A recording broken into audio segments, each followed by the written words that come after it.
And Hamas have released a sick video, absolutely foul video, in which a female Israeli hostage has claimed that 2 fellow hostages have been killed in IDF strikes. Joining me now to discuss this is Wallis. He's editor of the Jewish Chronicle, has joined us many times since this horrific massacre on the 7th of October. Good morning. So good afternoon to you, Jake. Hi. Good afternoon. I'd like to say a big thank you to you, by the way. You've just been actually, within the last 10 minutes, thrown out of your office from a fire alarm, and you've managed to find a spot. So all credit to you. Thank you so much for sticking with us. Look, I mean, you know, we're laughing now, but let's talk first of all about this year. Just describe for my audience, just, you know, the various sort of propaganda videos related to these 3 hostages that Hamas put out in the last day or two. Also, absolutely foul. Well, I mean, Hamas's overarching strategy is to be as cruel as possible towards Israelis, and the long-term goal, of course, is making them lose their morale and leave the land altogether, as Jews have done throughout the centuries through Eastern Europe and elsewhere. And part of that cruelty has been psychological as well as, of course, physical.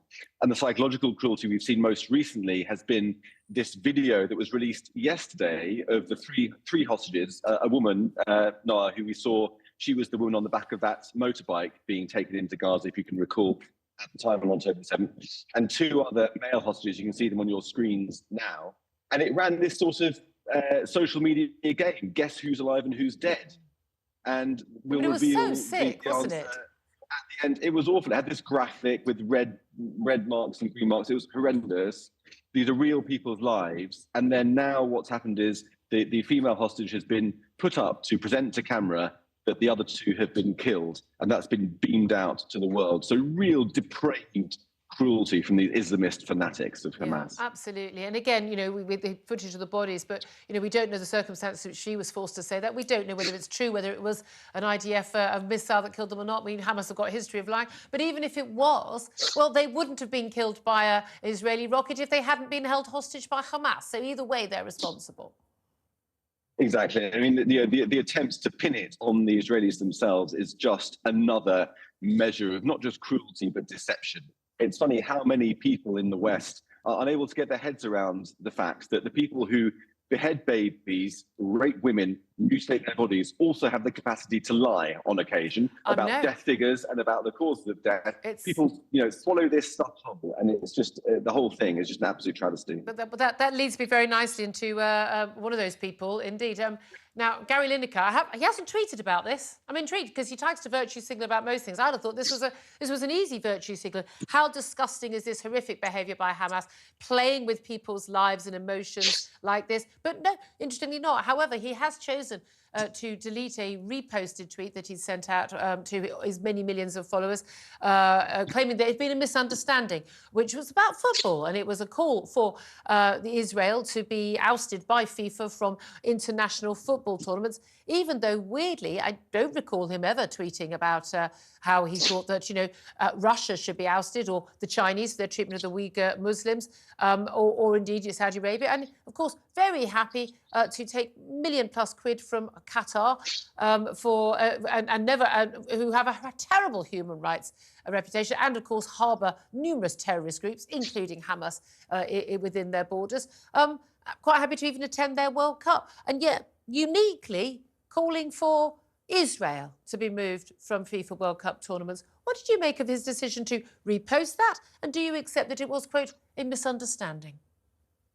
Well, look, I mean, you know, if we take a whistle-stop tour through Gary Lineker's engagement with social media since October the 7th, I mean, as you said, he's got a background of working in Qatar, taking £1.6 million from Qatar, who, of course, are one of the main sponsors, financial sponsor of Hamas. You know, he also in his backstory is those remarks about Suella Braverman, her comments about illegal migration that he compared to 1930s Germany. And yet, fast forward to October the 7th, the only tweet that he made on that day was Super Spurs, top of the league.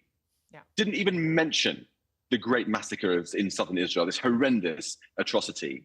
And certainly didn't make any comparisons to the Nazis, although one might argue that would be a more fitting comparison than Suella Braverman's rhetoric some months before.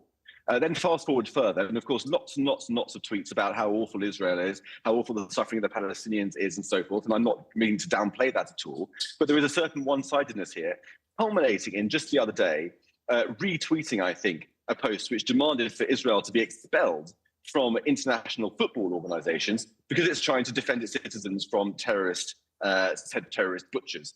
He then apparently deleted that tweet and said it was a misunderstanding, but not before it was lauded and saluted by the Hamas propaganda wing, who seemed to want to claim Gary Lineker as their own. So look, was it a mistake? I don't know. In terms of his track record and his form, he seems to have a rather one-sided view of all of this, as is typical of many on the progressive left. And, you know, for those of us who have an intact moral compass, who can see right from wrong, the whole thing just makes us feel sick to our stomachs.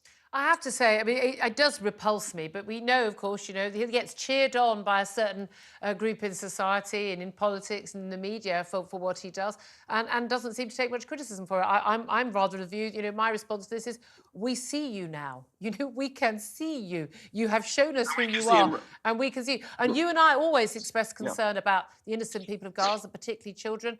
I'm constantly, when I get berated for my interviews with Palestinian representatives, well, you condemn the... Well, no, I think it's awful that anyone innocent dies, whoever they are. The question is what the circumstances are. Have you deliberately gone in to massacre, rape, mutilate and torture and take hostages? Or are you trying to defend yourself, trying to defeat Hamas terrorists on your border? And are, sadly, people going to die as a result of some of those missiles hitting the wrong places or sometimes the right places, but other people are there? Those are different things. One is an act of terrorism, one is an act of war. And I'm afraid, you know, wars do happen. But let me ask you about what happens on the streets of Britain. At the weekend, we had yet another pro-Palestinian march, one of the biggest yet. Now, again, pro-Palestinian, for most people concerned, I would like to think, about the people of Gaza. An awful lot of people there, though, also pro-Hamas. They're supporting organisations like Hizb ut-Tahrir, supporting the Houthis, who fired on international shipping in the Red Sea, now facing retaliation from the US and the Brits. But Hizb ut-Tahrir, we learnt yesterday from the Home Secretary, James Cleverly, are finally, after, I mean, this has been discussed for almost 20-odd years now, finally have been basically banned and seen now as a proscribed terrorist organisation in the UK. Why has it taken so long when they have been openly calling for, you know, violence and terrorism on our streets? Well, I think that the British ruling classes over the last 20 years or so have really been in the grip of a sort of somnambulance with regard to the Islamist threat in our country. We've had hate preachers like, remember the Abu Qatada saga, where people were quite openly spreading hate, but then Britain was the security services and the police were reluctant to really get involved and show their teeth. Eventually, he was deported, and that sort of, you know, somnambulance really has continued to today, where we've had people who have got direct links with Hamas, living openly in British society, raising funds in some cases for Hamas, running that advocacy groups in support of Islamist terror, and still the authorities have been turning a blind eye. And we've seen that on our streets as well, with these, you know, people involved with Hamas who are running these protests, people expressing sympathy with Hamas and other types of hate speech, even though Hamas is now proscribed as a terrorist group, are being given a relative amount of leniency compared to really what they should be hit with. And we see that in hate in mosques, radical mosques up and down the country every Friday, where hate preachers are spewing bile. It's put on the internet. The police don't seem to be interested in enforcing the law. And so it comes as no surprise that this has taken a long time to come, prescribing the Hizb ut-Tahrir. Thank God it's finally come at last. Maybe Britain is beginning to turn a corner and begin to put its money where its mouth is. Of course, the big question is whether that will also be shown towards the IRGC, the Iranian terror guards, as it were, who have been trying to carry out assassination plots on our streets and are still not blacklisted as Hizb ut-Tahrir now is. That's the big political question now. It really does feel that our political leaders, and indeed to a certain extent our security services, asleep really at the wheel, and we're constantly, well, we can't follow everybody, can't do everything. It's not like they're doing it in secret. I mean, it's so blatant, isn't it? Can I ask you? You're not only the editor now of course the Jewish Chronicle, but you are also a former foreign correspondent. I mean, and you've written you authored this fantastic book, Israelophobia.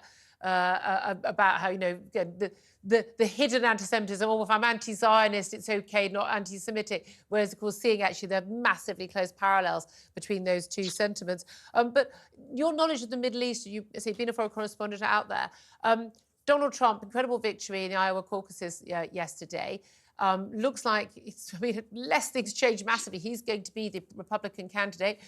The polls at the current time, he could well be the next US president in return for a second term in office. We're asking people today, you know, would you welcome a second Trump presidency, and tell us why? And a number of callers have said, yes, they would. And they think that it would bring more peace to the world. They think that he would be a strong figure. In terms of his relations with Israel, certainly, he has been very supportive of Israel. What do you think a Trump presidency would mean for the Middle East? Well, I think that one of the I'm not a massive Trump fan myself. He's a complex character with many lights and shadows, shall we say. But with respect just to the Middle East, I mean, one of the things he really does understand is American power and how much greater American power is than Iranian power. And he hasn't been afraid to show the power of American deterrence against Iran, because Iran knows that it's much smaller than America, that if America turned its full guns on Iran, it wouldn't stand a chance. And yet Iran plays this sort of brinkmanship game of, you know, death by 1,000 cuts, trying to, activate proxy militia around the region to cause the West pain without provoking a full-on retaliation. Well, Trump was really very much more robust with Iran than Biden was. He killed, or authorized the killing, of Qasem Soleimani, the head of the Iranian Islamic Revolutionary Guards Corps, which is a very significant moment. At the time, you know, the usual suspects around the world said this means World War III. It didn't. It meant that Iran drew in its horns a bit. Also, he presided over a maximum pressure campaign on Iran with very, very strict sanctions and so on, under which it began to withdraw its nuclear progress a little bit, which has since accelerated under the Biden administration. So, you know, his appreciation of American power and the value of deterrence was a good thing in the Middle East. It remains to be seen whether he'd do that again if he were to become president. One can only hope that he would. Yeah, it'd be very, very interesting to see. Really good to talk to you. Thank you very much indeed for joining us. That is Jake Wallace-Simons.